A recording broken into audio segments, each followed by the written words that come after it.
Ils n'ont pas demandé, ils ont simplement décidé. Et comme toujours, on attendait de moi que je hoche la tête, que je souris, et que je fasse tout fonctionner. Je m'appelle Rachel Connors. J'ai 28 ans, je suis comptable senior dans un cabinet dont personne hors du milieu de la finance n'a jamais entendu parler. Je mène une vie tranquille dans un immeuble tranquille, sans drame, sans dégâts. J'ai construit tout ce que j'ai à partir de rien, mon diplôme, mon emploi, ma cote de crédit, même ma table de cuisine. Aucun passe-droit. Aucun raccourci. Mais si vous demandiez à ma famille, ils diraient probablement que je suis la froide. Pas parce que j'ai crié, ou claqué la porte, ou fait quoi que ce soit de cruel, juste parce que j'ai arrêté de réparer leurs dégâts. Vous voyez, j'ai une sœur aînée, Erin. 2 ans de plus que moi, mais toujours 5 pas derrière. Erin a cette capacité de transformer chaque échec en tragédie et de faire porter la responsabilité aux autres. Perdu un autre emploi? Le patron était toxique. Expulsé d'un autre appartement? Les colocataires étaient jaloux. Une autre facture impayée? Elle fait de son mieux. Et mes parents, Carole et Frank? Ils ne remettent jamais rien en question. Ils s'adaptent, réarrangent. Et s'ils ne peuvent pas réparer eux-mêmes, ils se tournent vers moi. Tu es stable, Rachel. Tu as de la chance. Tu peux aider. Cette phrase m'a poursuivie pendant des années. Aider pour la voiture. Aider pour le loyer. Aider pour la caution. Toujours aider. Et quand je disais non, ces rares fois où j'osais refuser, ils agissaient comme si c'était moi qui brûlais les ponts. J'ai compris très tôt, ma valeur ne résidait pas dans l'amour qu'on me portait. Elle résidait dans mon utilité. Mais l'utilité a ses limites. Et ils allaient bientôt découvrir les miennes. Le dîner du dimanche avait un rythme immuable chez nous. Même gratin. Même table. Même tension déguisée en politesse. Ce soir-là, quelque chose sonnait faux. Maman m'a accueillie à la porte avec un sourire trop large pour être sincère. Tu es si mince, ma chérie. Tu manges suffisamment? Papa ne disait pas grand-chose, juste un hochement de tête et un distrait « Salut, ma grande ». Erin était déjà à table, en train de faire défiler son téléphone, évitant mon regard comme une ado convoquée chez le proviseur. Je connaissais les signes. Quand ma mère devenait mielleuse et que mon père se murait dans le silence, ça voulait dire qu'ils allaient m'annoncer quelque chose qu'ils savaient que je n'aimerais pas. On a traversé la salade. Maman a félicité la météo comme si c'était une performance. Papa a continué de remplir son verre. Et Erin grignotait son assiette comme si la nourriture allait la mordre. Puis maman a posé sa fourchette, croisé les mains sur la table, et m'a lancé ce sourire calculé qu'elle réservait aux demandes enveloppées de culpabilité. Rachel, dit-elle d'une voix trop douce, on en a parlé. Erin traverse une période difficile et, eh bien, elle va venir vivre chez toi quelque temps. Comme ça. Pas de questions. Pas de discussion. Elle l'a dit comme si elle m'offrait des biscuits, comme si j'allais dire oui, évidemment. J'ai senti la pièce s'arrêter. Comme s'ils attendaient que je résiste. Attendaient ma réticence pour pouvoir l'appeler de l'égoïsme. J'ai regardé Erin. Elle a levé les yeux brièvement, puis les a détournés. Mon père s'est raclé la gorge, déjà prêt pour le conflit. À la place, j'ai souri. Bien sûr, ai-je dit légèrement. Si ça peut aider Erin à se remettre sur pied, je ne vois pas pourquoi pas. Le silence qui a suivi a été tranchant. Ma mère a cligné des yeux, prise au dépourvu. Mon père a soufflé comme s'il venait d'éviter une balle. Erin s'est adossée à sa chaise, un petit air satisfait envahissant lentement son visage. Personne n'a remarqué à quel point je suis devenue immobile, après ça. À quel point je suis devenue silencieuse. Ils pensaient que j'avais cédé. Mais ce qu'ils ne savaient pas, ce qu'aucun d'eux n'avait pensé à demander, c'est que je n'habitais plus dans cet appartement depuis des semaines. Et je n'avais aucune intention de laisser Erin, ni personne d'autre, emménager dans un endroit qui n'existait plus. Je ne me suis pas réveillée un matin en décidant de mentir à ma famille. Ça m'a pris des années. Des années de déception silencieuse. De faveurs chargées de culpabilité et de sacrifices oubliés. De prise de conscience, dans ma famille, survivre venait toujours avec des chaînes. Et être la forte, ça voulait juste dire être la plus pratique à utiliser. Quand j'avais 21 ans, la voiture d'Erin a été saisie. Elle m'a appelée en larmes, disant qu'elle ne pouvait plus se rendre à son nouveau travail, que celui-là, c'était différent. Elle avait juste besoin d'un petit coup de pouce pour commencer. Mon crédit était impeccable. Co-signer semblait un petit geste. Elle a arrêté d'aller à ce travail 3 semaines plus tard. A raté les paiements. Devinez qui a vu son crédit en pâtir. À 23 ans, maman m'a appelé en pleurs parce que l'hypothèque était en retard. Papa avait été licencié. Aaron était revenu vivre à la maison. J'ai viré $2000 dès le lendemain matin. Personne ne m'a remercié. À Noël, maman m'a tendu une tasse sur laquelle était écrit « Meilleure fille du monde » et j'ai failli éclater de rire. À 25 ans, Aaron a été arrêté pour conduite en état d'ivresse, la première dont on ait eu connaissance, en tout cas. Papa m'a demandé de garder le secret. Il a dit que ça détruirait la réputation de la famille. J'ai payé l'avocat. Aaron n'a jamais prononcé un mot. Un an plus tard, quand elle s'est fait arrêter à nouveau et que j'ai refusé d'aider, maman m'a traité de froide. Tu n'as jamais compris ce que c'est que de s'inquiéter pour quelqu'un qu'on aime, elle a dit. La vie d'Aaron est plus dure que la tienne. C'est là que j'ai compris. Pas que j'ai soupçonné, compris. Il ne me voyait pas. Il voyait une fonction.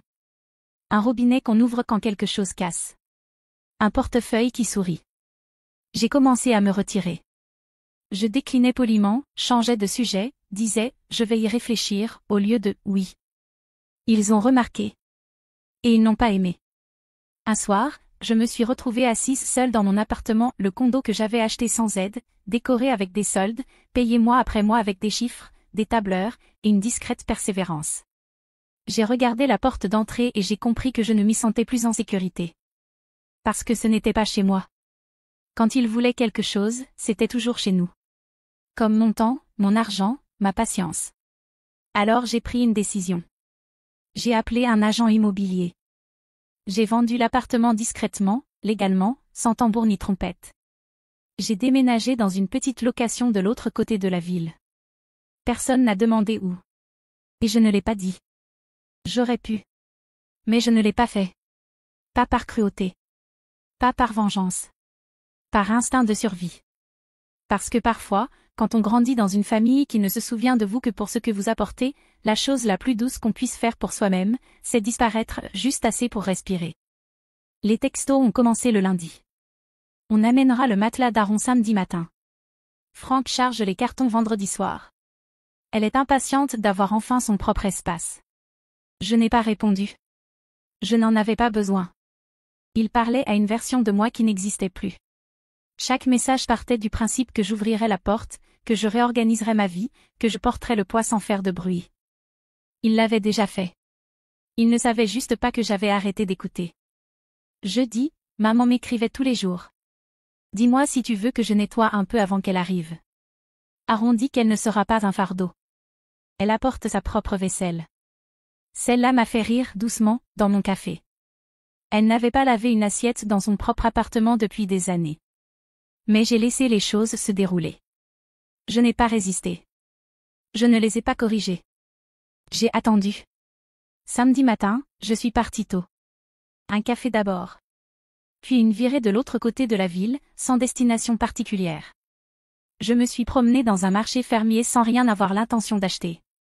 Je suis restée au soleil plus longtemps que nécessaire. Mon téléphone a vibré 3 fois dans ma poche avant que je le consulte. Appel manqué. Messages vocaux. J'ai laissé le 4e appel passer. Rachel. C'était maman, mais pas sa voix douce. La voix cassante. Celle qui tremble de panique. Qu'est-ce qui se passe, exigea-t-elle. Il y a un homme ici, il dit qu'il vit dans le condo. Il dit que tu n'y habites plus. J'ai laissé le silence s'installer. Je voulais qu'elle le sente. Ce vide nouveau. Cette certitude disparue. Tu ne nous as rien dit, lâcha-t-elle. Tu n'as pas dit un mot. Non, répondis-je calmement. Je ne l'ai pas fait. Bruit de fond, le froissement de sac, la voix de papa, tendue, basse. Aaron disait quelque chose que je ne pouvais pas entendre. Rachel, siffla maman. Qu'est-ce que c'est que ça? J'ai vendu le condo, dis-je simplement. Il y a des semaines. Tu as quoi? J'ai déménagé. Discrètement. Je ne pensais pas que ça comptait. Personne n'a demandé où je vivais, alors je ne l'ai pas dit. Pendant un instant. Rien. Je les ai imaginés sur le perron, les sacs posés au sol, les bras croisés, réalisant qu'ils avaient planifié une invasion et s'étaient trompés de château. Puis la voix de papa, tranchante, tu nous as menti. Tu as dit qu'elle pouvait emménager. J'ai dit, si ça aide Aaron, je ne vois pas pourquoi pas. Je n'ai jamais dit où. Encore une pause. Une inspiration coupée de maman. Et enfin, Aaron. Donc quoi, on est juste, quoi, censé se débrouiller maintenant? Elle avait l'air jeune en disant ça. Pas en colère, juste perdue. Et pendant une fraction de seconde, j'ai failli répondre. Mais je ne l'ai pas fait. Parce que voilà ce qu'ils ignoraient. Je n'avais pas changé les serrures par colère. Je n'avais pas vendu le condo pour faire passer un message. Je l'ai fait parce que j'étais fatiguée de vivre dans un endroit qui n'avait jamais vraiment été à moi. Je l'ai fait parce que je méritais d'entrer chez moi sans me préparer à l'impact. Et parce que parfois, la chose la plus douce qu'on puisse faire pour ceux qui refusent de changer, c'est de ne plus leur faire de place. Ils ont cru que ça s'arrêterait là. Ils se sont trompés. Parce que le soir même, ils étaient à ma porte. Je savais qu'ils viendraient. Même en sirotant mon café ce matin-là. Même en laissant leurs messages s'accumuler. Je savais que maman ne lâcherait pas. Elle creuserait, appellerait quelqu'un, ou se pointerait, juste pour prouver qu'elle le pouvait. Que peu importe où j'allais, je restais accessible. Redevable. Au coucher du soleil, on a frappé à la porte, 3 coups secs, précipités. Le genre de coup qu'on entend quand quelqu'un essaie de rester poli, mais ne tient plus. J'ai regardé par le Judas. Carole, Franck, Aaron. Et un coffre plein de cartons garés sur le trottoir comme un jour de déménagement. J'ai entrouvert la porte. Vous m'avez retrouvé, ai-je dit d'un ton plat. Maman avait le teint rouge, le rouge à lèvres effacé, les cheveux repoussés comme si elle avait passé la main dedans trop de fois.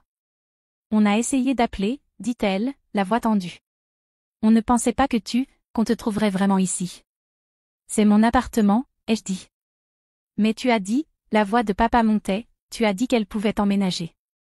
Maintenant on est là avec toutes ces affaires et tu fais comme si on était des étrangers. Je n'ai pas bougé. Je n'ai pas élevé la voix. Je n'ai jamais dit qu'elle pouvait emménager ici. J'ai dit, si ça aide Aaron, je ne vois pas pourquoi pas. C'était pour l'ancien appartement, que si tu te souviens bien, je n'habite plus. Aaron fit un pas en avant, les bras croisés. Ses joues étaient rouges, non pas de honte, mais de fureur.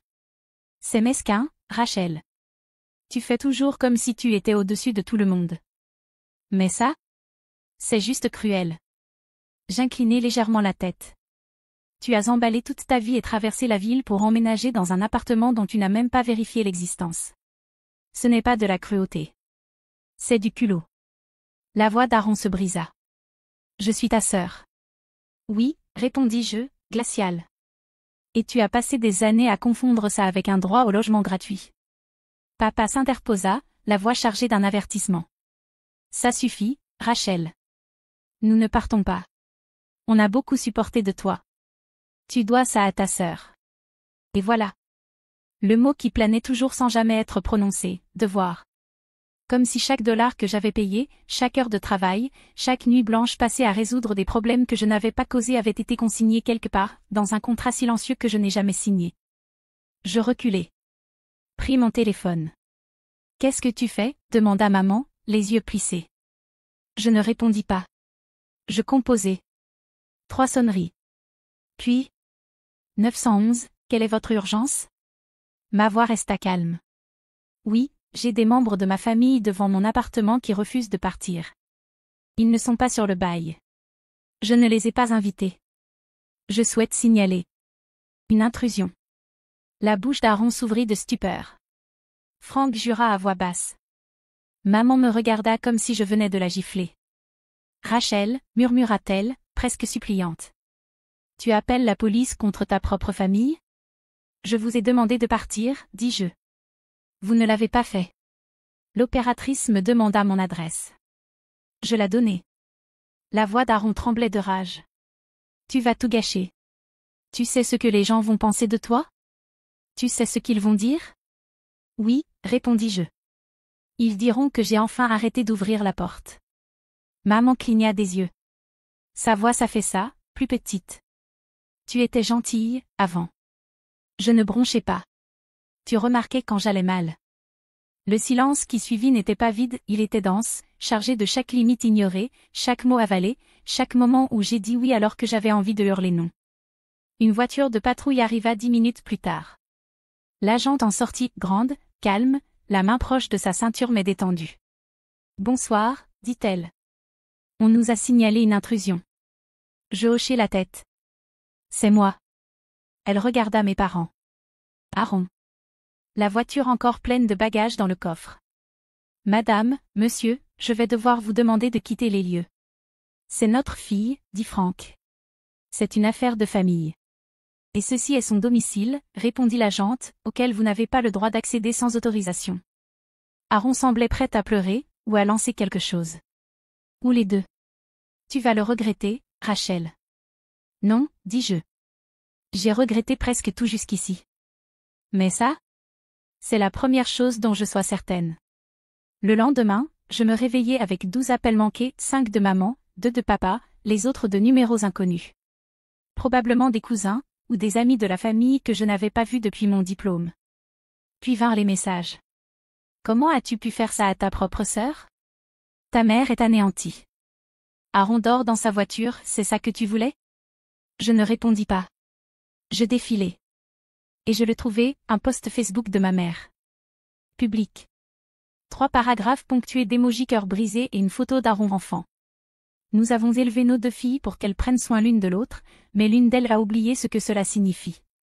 Nous avons le cœur brisé que Rachel, si brillante, si chanceuse, nous tourne le dos dans un moment de besoin. Aaron ne méritait pas ça. Aucun de nous ne le méritait. Des centaines de likes. Des dizaines de commentaires de gens que je n'avais pas vus depuis mes 12 ans, me traitant d'égoïste, de froide, d'arrogante. Ce n'était pas nouveau, juste plus bruyant. Je restai longtemps à fixer l'écran. Puis, pour la première fois de ma vie, je répondis. Un fil. Sobre. Sans fioriture. Sans hashtag. Capture d'écran, le virement de 2000 $ pour couvrir l'hypothèque. Capture d'écran, mon nom sur le prêt automobile d'Aaron, suivi de l'avis de recouvrement. Une photo de la facture de l'avocat pour son arrestation pour conduite en état d'ivresse. Une chronologie de chaque service exceptionnel que j'avais rendu depuis mes 21 ans. Le reçu prouvant la vente du condo. Et enfin, un message que j'avais gardé car on m'avait envoyé 2 ans plus tôt, me traitant de robot ennuyeux parce que je refusais qu'elle squatte chez moi pendant 1 mois. Je conclus par une seule ligne. Je n'ai pas abandonné ma famille. J'ai juste arrêté de m'endetter émotionnellement. J'éteignis mon téléphone après ça, non pas par peur, mais parce que je n'avais pas besoin d'applaudissements. J'avais juste besoin de silence. Et pour une fois, je l'avais. Ce soir-là, l'appartement était calme. Pas de bruit dans le couloir. Pas de téléphone qui vibre. Juste le ronronnement du frigo et, de temps à autre, le craquement des tuyaux dans les murs. Je me fis une tisane. Camomille. Pas pour dormir, je n'en avais plus besoin. Pour le rituel. Une tasse chaude tenue à 2 mains. La vapeur qui montait, comme un pardon que je n'avais pas demandé. Mon téléphone s'alluma une fois, maman. Puis encore, Aaron. Je n'ouvris pas les messages. Je n'en avais pas besoin. Je connaissais le refrain maintenant. Choc. Colère. Culpabilité. Supplication. Toujours dans cet ordre. Je bloquai les 2 numéros. Pas par cruauté. Pas par orgueil. Mais parce que toutes les portes ne méritent pas d'être frappées éternellement. Je sortis sur le balcon. Il faisait froid, mais pas mordant. Un froid qui te rappelle que tu es vivant. En bas, la ville bourdonnait. Les gens bougeaient. Les phares scintillaient. Quelqu'un promenait un chien dans un manteau trop gros pour le printemps. Une voisine, 2 étages plus bas, me fit signe. Je lui répondis. C'était simple, ce petit geste. Mais plus authentique que la plupart des choses que j'avais faites par obligation. À l'intérieur, j'éteignis les lumières une par une. Le salon. La cuisine. Le couloir. Pas de cadre au mur. Pas de photos de famille. Juste du silence. Juste de l'espace. Je ne me sentais pas victorieuse. Ni amère. Ni brisée. Je me sentais simplement débarrassée du rôle. Fini d'expliquer. Fini d'être le masque à oxygène de secours pour des gens qui n'ont jamais appris à respirer seuls. Quelque part, ils étaient sûrement en train de réécrire l'histoire, me peignant en méchante. Ou en insensible. Ou en fille ingrate. Qu'ils le fassent. Je ne suis pas venue ici pour être aimée. Je suis venue ici pour arrêter de faire semblant. Je n'ai pas disparu. Ils ont juste raconté l'histoire comme si je l'avais fait. Et maintenant, c'est moi qui l'ai écrite.